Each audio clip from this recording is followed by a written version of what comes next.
جوافة. عايزة جوافة؟ أوه. افتحي اللانش بوكس يلا كلي جوافة. أهم وأول حاجة في الرعاية الذاتية بنعلمها لأطفالنا هي الاستقلال بالذات، وده بيظهر من خلال عدة مهام مثل تناول الطعام، وهنا بنعلم أطفالنا تناول الطعام بشكل مقبول اجتماعيا. بعد ما خلصنا أكل هنعمل إيه؟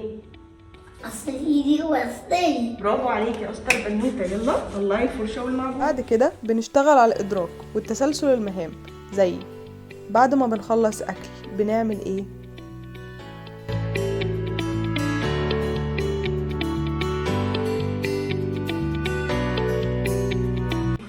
ده الجاكيت.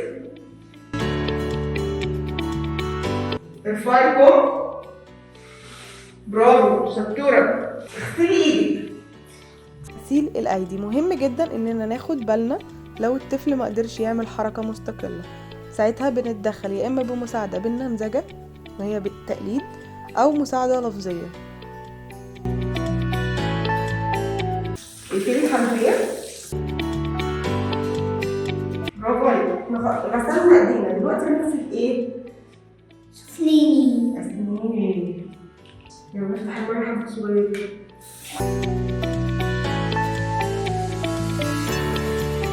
افتحي معجون.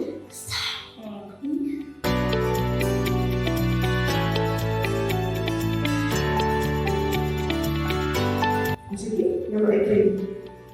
احنا هنا بندرب على غسيل الأسنان بعد الانتهاء من وجبة الغداء من خلال إنها تدرك عشان نغسل أسناننا لازم نحضر الفرشة والمعجون وتعرف أماكنهم، وكمان تقدر ترجعهم بعد الانتهاء من غسيل الأسنان.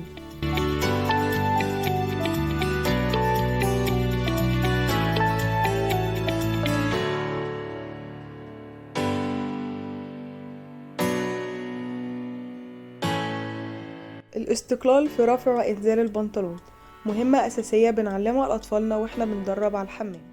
خلصنا الطيب هنعمل ايه؟ أغسل إيدي. برافو عليكم فايت. يلا روحي اغسلي ايدك. كمان بنعلم الطفل فتح وغلق السوستة من خلال ارتداء وخلع الجاكيت.